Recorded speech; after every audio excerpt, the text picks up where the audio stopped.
Está con nosotros el ministro de Defensa, Javier Zabaleta. Ministro, bienvenido, un placer tenerlo en Todo Apure. Buenas noches, pues un gusto estar contigo. Ministro, ¿cómo observa, cómo ha seguido esta jornada el gobierno? Bueno, haciendo referencia a los grandes discursos de la oposición previo a este día, la verdad pensábamos que iban a movilizar mucho más gente y además pensábamos que iban a tener un discurso que iba a ir un poquito más allá del 21F y decirle al país qué es lo que finalmente le proponen. Pero no ha sido ni lo uno ni lo otro. La cantidad de personas movilizadas ha sido muy inferior a la expectativa, y segundo, de que el bloqueo finalmente no cumplió tampoco ninguno de sus objetivos. Un bloqueo finalmente tiene como objetivo parar el aparato productivo del país, de servicios, etcétera, tampoco lo logró. Y finalmente los discursos que hemos escuchado en todos estos mitines son discursos que hablan simplemente de un momento de la coyuntura y no le plantean al país una propuesta de visión de país ni un programa para el futuro, ¿no? Bueno, cuando hace referencia a estos discursos previos, ¿a quiénes se refiere? ¿A los políticos de oposición? ¿A quiénes? Claro, porque esto en realidad está organizado por los políticos de oposición, ¿no? Hay todavía algunas personas ingenuamente creen que esto es un movimiento independiente, apolítico. Samuel Doria Medina, Luis Revilla, Rubén Costas, Tuto Quiroga, ahora Waldo Albarracín, ¿no? Esos son los grandes organizadores de esto. De todos los nombres que acaba de darme, por lo menos en La Paz, solo se observó a Waldo Albarracín como rector de la UNSA.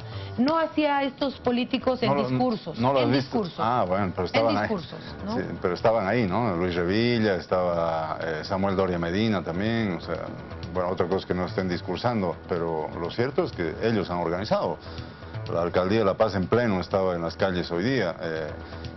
Samuel Doria Medina movilizó toda su estructura partidaria también. Waldo Albarracín sacó a todos los universitarios a la calle. Entonces, no hay que ser ingenuos y pensar de que esto es espontáneo o es gente que no piensa en política y simplemente está por una fecha simbólica nada más. ¿No cree que han sido los vecinos de La Paz quienes decidieron hacer sus bloqueos? No, en absoluto. Ya llevamos bastantes años en política como para saber cómo se mueve este tipo de movilizaciones, ¿no?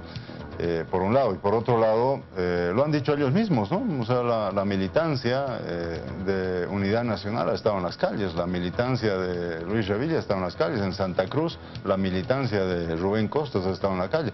Hay pues siempre algunos vecinos seguramente que salen de forma apartidaria, ¿no?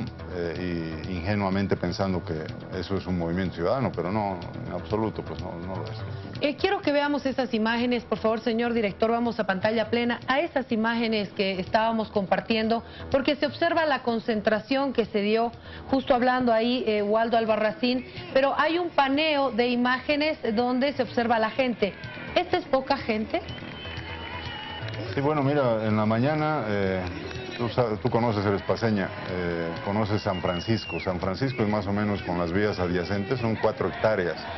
Es decir, eso es aproximadamente 100.000 personas que se necesita para llenar eso. El atrio de la universidad no llega ni a 2 hectáreas, ¿no? O sea, sí, es una cantidad considerable de personas que se ha juntado en el atrio, pero lo que se ha juntado en San Francisco es por lo menos el doble, ¿no?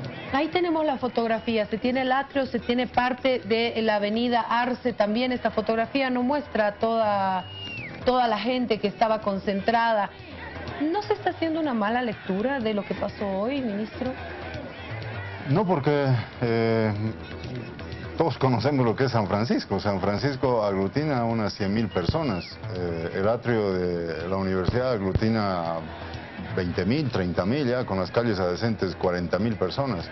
Entonces, indiscutiblemente se ha reunido mucha más gente esta mañana apoyando al presidente, al proceso de cambio en San Francisco, que lo que se ha reunido ahora en... Eso es indiscutible, usted mismo lo ha dicho. Y eso es cierto, se ha realizado la proclamación y el apoyo al presidente Evo Morales. Pero la pregunta es, ¿qué significa esta concentración? Más allá de la comparación, esta cantidad de gente, ¿qué significa? O sea, no me compare con la otra movilización, que efectivamente fue multitudinaria, pero esta, ¿qué significa si entraron 20.000 o 30.000 personas? No, indiscutiblemente los sectores opositores están intentando juntarse para conformar un bloque único que haga frente al presidente. Y eso es esto.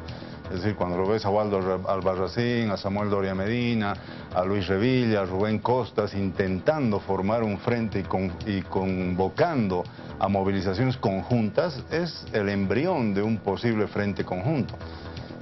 Eso es, pues, ¿no? Y bueno, lo asumimos como tal y lo vamos a enfrentar como tal en términos políticos y electorales. De ahí a la reivindicación esa que intentan utilizar de evitar que el presidente sea candidato el año 2019, eso es sencillamente inadmisible. O sea, hayan ganado o no el referéndum del 21 de febrero con 50, con 51%, nos deja claro de que hay otro porcentaje de por lo menos 49%, si no más, de bolivianos y bolivianas que quieren que continúe el proceso de cambio.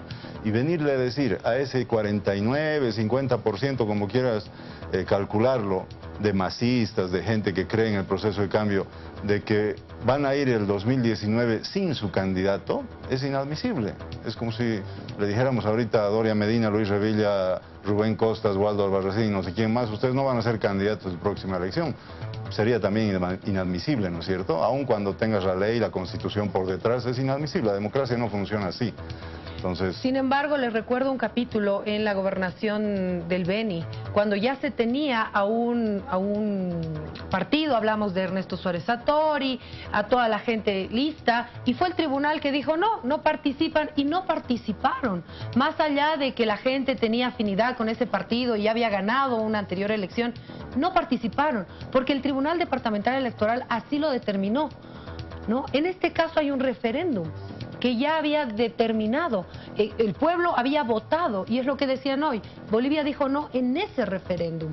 Más allá de que haya ganado por un voto, ganó como lo ganó el presidente Evo Morales cuando fue elegido presidente las 3 veces. Así es. Y mira, cuando tú a cualquier televidente le preguntas qué significa el 21F, y se le vienen a la cabeza dos cosas. La primera es el referéndum y la segunda es el caso Zapata. Lo uno sin lo otro no se puede leer el referéndum del 21 de febrero. ¿Por qué? Porque el caso Zapata marcó la coyuntura política previa, durante y después del acto electoral del 21 de febrero. Y el caso Zapata no fue otra cosa que una estratagema que rebasó cualquier límite ético de la política utilizado por la oposición para defenestrar a su contendiente, que en este caso éramos nosotros. Todo el caso Zapata fue armado deliberadamente, con mentiras, con una parafernaria de un presidente insensible, todo lo que conocemos, lo que significó el 21F, y pretender de leer el 21F sin esa macabra estrategia que utilizó la oposición con el caso Zapata es leerlo de forma incompleta. Ahora, por lo tanto, por eso es que nosotros no reconocemos el 21F un acto electoral limpio. Ahora, la política no es parte de la estrategia, no digo que la mentira, pero la estrategia que utilizan los partidos políticos para ganar una elección. Y me voy un poquito más atrás, cuando el presidente Evo Morales iba como candidato y fue su jefe de campaña, como bien lo dijo él, el embajador de los Estados Unidos, cuando lo atacó a Evo Morales, en ese entonces candidato, y lo impulsó como gran candidato del país. Esa fue la estrategia utilizada también. O sea, no se mueven en estrategias, pero al final, más allá de que en el partido jueguen los jugadores de fútbol, más allá de la estrategia y todo lo que pase, el que mete más goles gana. Eso no hay dónde perderse. Sí, pero nunca, ni políticos, ni comunicadores, ni la población deberíamos cruzar una línea que separa lo ético de lo no ético.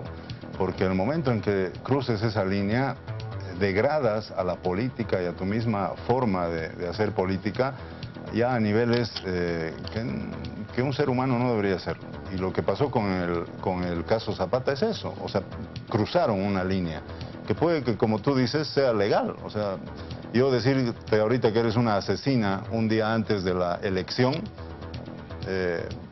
puede que no vaya a la cárcel por eso, y pierdes la elección, y después me interesa un pito si realmente eres una asesina o no, pero perdiste la elección porque yo te llamé asesina un día antes de la elección. Entonces, esos límites no se pueden rebasar, y la oposición rebasó ese límite armando esa estratagema con el caso Zapata. Por eso es que nosotros no es un discurso político, es una forma de hacer política que la rechazamos, y por eso el 21F para nosotros ha sido manchado por ese caso, y por eso es que tenemos nuestros cuestionamientos a ese referéndum, y lo hemos dicho claramente el día siguiente de lo que pasó, y denunciamos el caso Zapata. Aún así, sostenemos de que nos podemos medir fuerzas en un acto electoral en diciembre del año 2019, con la oposición y con el candidato que quieran. Simplemente el pueblo será, no es el 21F ni el poder de un político, no, es el pueblo en las urnas en diciembre del año 2019 el que vote y elija. Y si no votan por Evo Morales, pues nos vamos. Pero si nos permiten participar, eso es democracia. No nos permiten participar, sencillamente no va a ser democracia eso. Ahora, no le están diciendo no al movimiento al socialismo, sino al presidente Evo Morales. Por lo menos eso es lo que se decía hoy, ¿no? O sea, el movimiento al socialismo puede participar. Él no tiene ningún impedimento como partido político. Es más, tengo entendido, mucha gente que están preparando como líderes regionales, y lo que se dice es no al presidente Evo Morales, no al MAS. Sí, pero esa es otra ingenuidad, ¿no? Porque si así fuera, Samuel Doria Medina pues, no tendría que estar candidateando cada año, ¿no? a una y otra cosa. Si así fuera, Luis Revilla no tendría que estar renunciando a la alcaldía para habilitarse de candidato. Si así fuera, Tuto Quiroga no estaría también intentando cada año ser presidente. O sea, los liderazgos que se construyen no se lo hacen de la noche a la mañana, y esos liderazgos significan ciertos valores que comparte un montón de gente que no los puedes mudar a tu amigo o a tu compañero de partido, no. Esas cualidades que tienen los líderes son de una persona, y decir, sí, tú vas a ir a una elección, pero no lo lleves a Doria Medina, o tú vas a ir a la elección, pero no lo lleves a Luis Revilla, no lo lleves a...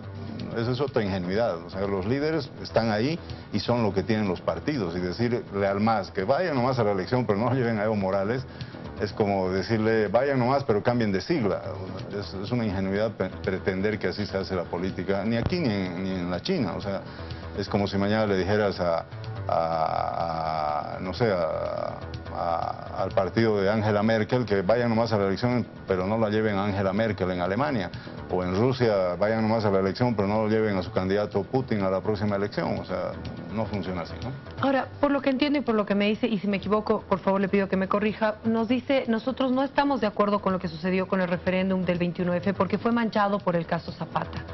Entonces, ¿eso quiere decir que no están de acuerdo y no reconocen lo que ha sucedido?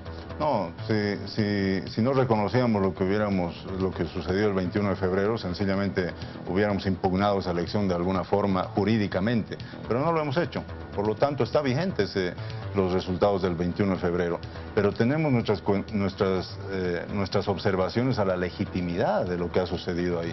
Y es por eso que lo dijimos también, vamos a ver otras opciones para que nuestro candidato sea el presidente Evo Morales, y lo dijimos de la forma más abierta, transparente y pública posible el año 2017.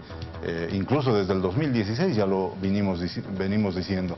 Entonces, y es así por lo que se recurre al Tribunal Constitucional, y al Constitucional se le hace una pregunta concreta. ¿Puede el pueblo boliviano elegir nuevamente a su candidato que viene de una gestión anterior en las próximas elecciones? Y el Tribunal ha dicho que sí. Por lo que entiendo, y nos dice que esta es una movilización política, que lo que se quiere es mostrar o intentar unir a la oposición, es lo que se ha tratado de hacer hoy. En base a ese concepto, ¿se podría decir que ya se tendría una visión de oposición ya más numerosa, menos dividida, según lo que han visto hoy día? Bueno, hay un intento de los líderes opositores de captar a ciertos sectores que tienen descontentos ahorita, ¿no? Los médicos con el cual se han tenido impases en los anteriores meses, cocaleros que también están en desacuerdo con la ley de la coca, etcétera, varios sectores.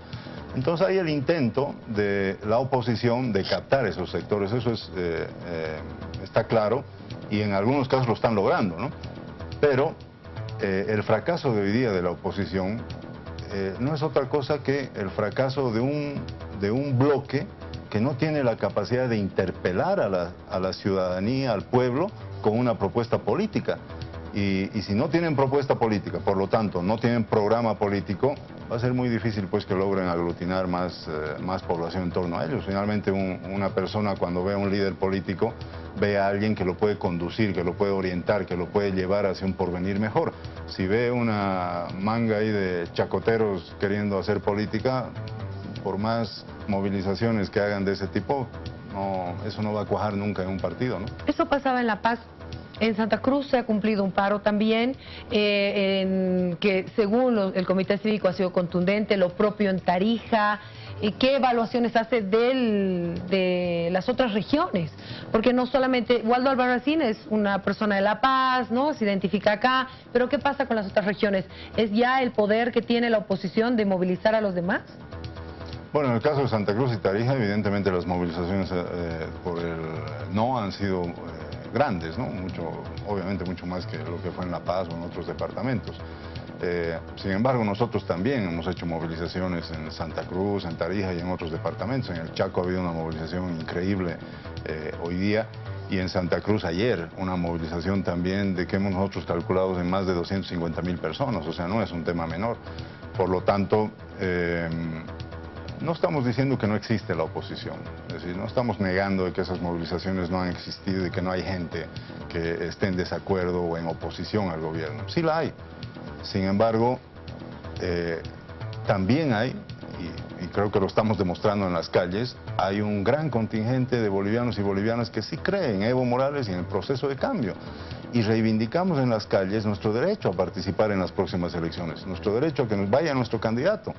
Y si nos ganan, pues, pero finalmente no nos pueden privar el derecho de ir a esas elecciones con nuestro candidato. Ahora, el movimiento al socialismo tiene clara la figura de la gente que sigue al presidente, y lo acaba de decir, multitudinaria en Santa Cruz, en La Paz, en el Chaco, ¿no? O sea, eso lo tienen claro. ¿Qué hacemos con la otra parte? ¿Cómo convencemos a esta otra parte de la ciudadanía que no está contenta con el gobierno del presidente Evo Morales? ¿Qué autocrítica se podría hacer en una mirada abierta para que se pueda ver que hay una autoevaluación también? Pero el presidente lo ha demostrado, creo yo, en su discurso del 22 de enero. Primero de que estábamos con el lío del Código Penal, que para nosotros era bueno el Código Penal, pero la gente no lo había entendido así. Habían sectores que no lo entendían como bueno ese Código Penal. No hemos tenido ningún inconveniente en retroceder sobre nuestros pasos y abrogar un Código Penal que para nosotros era uno de los pilares de la transformación de la justicia en Bolivia, pero no hemos tenido ningún inconveniente, con humildad, en retroceder sobre nuestros pasos y quitar del escenario el Código Penal y construirlo de nuevo con todos. Segundo, ¿hay actos de corrupción en el gobierno? Hay. ¿Han habido grandes actos de corrupción? Han habido. Pero a diferencia de otros gobiernos anteriores, nosotros no tenemos ningún inconveniente en meter a la cárcel a ministros, exministros, exviceministros y cualquier autoridad. Es más, estamos abiertos a denuncias. Cuando opositores, diputados, senadores hacen denuncias, en algunos casos eso ha llevado a investigaciones y a gente en la cárcel, gente del MAS.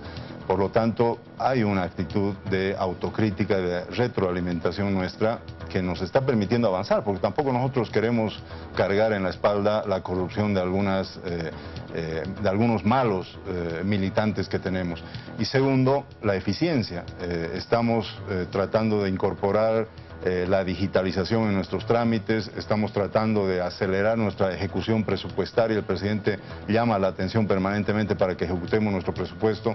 Estamos haciendo un seguimiento casi diario del cumplimiento del Plan de Desarrollo Económico y Social al 2020 y al 2025 también.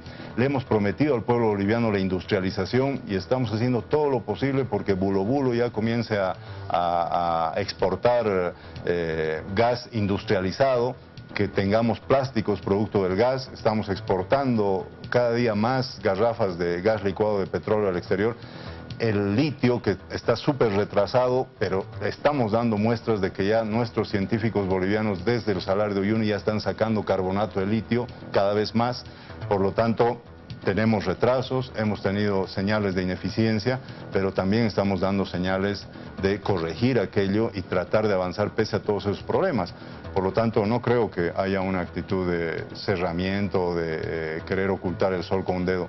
No, hay esa autocrítica, pero también sabemos de que entre las personas que se han movilizado, no todos, pero hay gente que no quiere saber de nosotros, no quiere saber del presidente Evo Morales sencillamente porque es un indio, sencillamente porque no quiere que un ser inferior a él lo gobierne. Y sabemos también que hay gente que tiene intereses subordinados a intereses extranjeros en las filas de la gente que se ha movilizado por el no. Y a esa gente no la vas a convencer, no la vas a convencer con una agenda patriótica 2025, ni con litio, ni con gas industrializado. Sencillamente esa gente va a seguir oponiéndose a nosotros, pero esa gente nos va a tener a nosotros enfrente, porque no pensamos permitirles que nos lleven otra vez a la década del 90, donde sus gobiernos prácticamente llevaron a la bancarrota a nuestro país. Hoy algo que también se ha criticado mucho es la actuación de la policía. Hubo gasificación en muchos puntos de bloqueo de las personas. Dicen, ¿por qué no actúan así con los choferes? ¿Por qué actúan así contra las personas que están bloqueando y nunca contra los choferes? No, en el tema de los choferes no es nunca, ¿no? O sea, hay muchas movilizaciones, no solamente en La Paz, sino en otros departamentos, donde los choferes han emitido sendos comunicados en contra de la policía por tratar de desbloquear. Pero hablemos de La Paz. Usted ha sido diputado por La Paz, usted vive en La Paz y usted sabe de los problemas que hemos tenido. En La Paz, los últimos años, los choferes dejan sus micros, dejan sus minibuses y la policía no hace nada. Hoy sintieron ese rechazo en la población de que la policía iba y los gasificaba. Sí, es que hay que tratar de identificar qué tipo de movilizaciones son. La movilización por los transportistas, tengan o no razón, estamos hablando de un sector social que vive de eso. Que vive de eso, vivirá bien, te darán buen servicio, te darán mal servicio, es otro tema. Pero es un sector social que vive de hacer el transporte y una alcaldía cuya función es regular cómo viven esas personas del transporte. Ese es el tema. La movilización de hoy es un asunto absolutamente político. No es ¿hay movilizaciones y movilizaciones? Así es, absolutamente. Una cosa es todas son iguales. Así es, una cosa es cuando un sector se está movilizando por una reivindicación que hace a su misma vida, a su misma existencia, y otra cosa es una movilización donde la gente no es que no tiene que comer, no es que no tiene techo, no es una movilización porque tiene hambre. No, es una movilización política, porque quieren que su candidato candidate el año 2019 sin el otro candidato que es Evo Morales. Hoy la población sentía que su derecho no era respetado, que su voto no era respetado. Si sienten que su derecho es vulnerado, ¿no tienen derecho a protestar? No, tienen todo el derecho a protestar, pero ya querer salir a las calles con tus sillitas, con los juguetes de tus hijos, a no permitirle al ciudadano, que generalmente es el que tiene menos dinero, pueda llegar a su trabajo, hay una diferencia, ¿no? O sea, hay diferentes movilizaciones y la reacción de la policía es también en base a eso. Absolutamente, porque como te digo, una cosa es una movilización de una reivindicación por tu derecho a existir, a convivir, etcétera, y otra cosa es una movilización porque tu candidato candidaté el 2019 sin el otro candidato del otro partido. O sea, esa movilización es menos importante que la movilización de los choferes. No, lo que te estoy diciendo es que esta movilización es política. La de hoy día ha sido una movilización política. Y si es política, puede ser gasificada, puede ser intervenida. No, tienes todo el derecho a movilizarte en la medida en que no le causes daños a la vida de la gente. Ahora, la Constitución... Había gente que se movilizaba con su vehículo, con su parrillada en la calle, etcétera, a gente que si no trabaja ese día por sus 50, 60, 80 pesos que gana en el día, sencillamente no va a tener pan para llevarle a sus hijos. Entonces, eso no es proporcional, ¿no? Ahora, la Constitución dice que todos los bolivianos tenemos la libre circulación, el derecho a la libre circulación, ya sean choferes, ya sean médicos, ya sean ciudadanos que bloqueen, todos tenemos derecho a la libre circulación. Entonces, aquí no entiendo dónde ellos pueden bloquear porque tienen derecho a una reivindicación social y por qué los otros no pueden bloquear porque es algo político. Al final, para ellos, su derecho es el importante. No, lo que yo te estoy diciendo es que hay una diferencia entre movilizaciones, ¿no? Una cosa son las movilizaciones por reivindicaciones que hacen a tu sentido de existencia misma y otra cosa son las movilizaciones políticas por tu candidato. O sea, finalmente las huelgas de hambre, las crucificaciones, lo que hemos vivido en Bolivia, momentos difíciles por grandes movilizaciones complejas. No la puedes comparar esas movilizaciones con que yo quiero que mi candidato vaya el 2019 sin el otro candidato opositor o oficialista, ¿no? No hay... O sea, el grito de queremos que respeten la Constitución o que respeten mi voto del 21F no va con lo que pasó hoy día, no tiene nada que ver, porque usted me habla de un candidato, ministro. Porque es así, pues, lo que estás pidiendo, lo que pide las movilizaciones del no, claro, dicen... Respeto a la Constitución. Respeten nuestro voto, dicen, ¿no? Por el no. Pero, entre líneas, eso significa que quiero que vaya mi candidato el año 2019 sin el otro candidato oficialista, que en este caso es Evo. Eso es lo que están buscando. Ahora, que haya gente ingenua que piense que no es eso, es otra cosa. Pero, en resumidas cuentas, esa movilización es para evitar que el presidente Evo Morales vaya como candidato el año 2019 y yo como candidato opositor poder ganar, porque sé que si va el presidente Evo Morales no voy a poder ganar, entonces tengo que sacar mis fuerzas a las calles para tratar de convencer a la mayor cantidad de gente posible para que Evo Morales no vaya en las próximas elecciones y yo sí pueda ir y ganar. ¿Cuál es el entre líneas de respeten la Constitución? No, lo que yo te he explicado es de que el 21 de febrero hubo un referéndum y ese referéndum fue manchado por una estratagema de la oposición totalmente fuera del límite de los valores que debería llevarnos a hacer política. No puedes utilizar una mentira para hacer política, no puedes difamar a tu contrincante de esa forma simplemente para ganar un referéndum. Y eso fue lo que manchó el referéndum del 21 de febrero. O sea, no estamos hablando simplemente de algo abstracto, estamos hablando de una elección que fue deslegitimada por una estrategia totalmente irracional de parte de la oposición, y lo ha reconocido el señor León. Ya sabemos toda la historia, ¿no? De Zapata, León, Doria Medina, etcétera. Entonces, tampoco nos quieran sorprender con que el referéndum del 21 de febrero fue una taza de leche, ¿no? ¿Qué va a pasar mañana, después del 21F? Bueno, la vida continúa. Nosotros tenemos una agenda absolutamente clara hacia el 2025, metas al 2020, que tienen que ver con mejorar la economía de todos los bolivianos para que todos vivamos en mejores condiciones de lo que vivimos hace 5, 10, 15 años atrás. La oposición seguramente seguirá intentando desgastar, como finalmente es su trabajo, ¿no? Desgastar al gobierno, etcétera. Solamente esperamos de que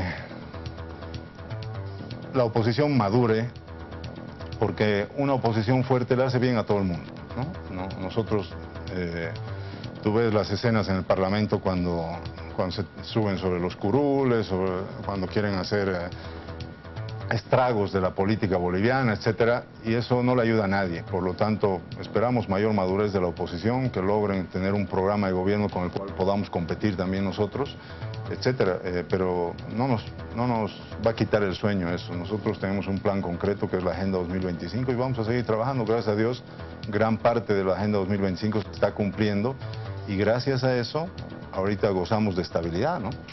hay la estabilidad económica, política y social que nos permite seguir avanzando como país. Estamos logrando récords en crecimiento económico, en Producto Interno Bruto, en inversión pública, incluso en inversión privada.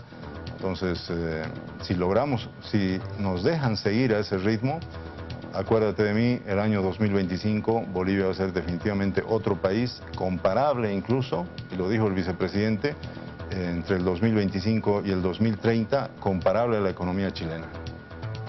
Bueno, ahí está, esa es la posición del gobierno, la lectura de la jornada de hoy, concentraciones multitudinarias a favor del MAS y también multitudinarias en defensa de ese voto del 21F. Muchísimas gracias, ministro, por haber estado con nosotros. No, gracias a ti, pues siempre es un gusto.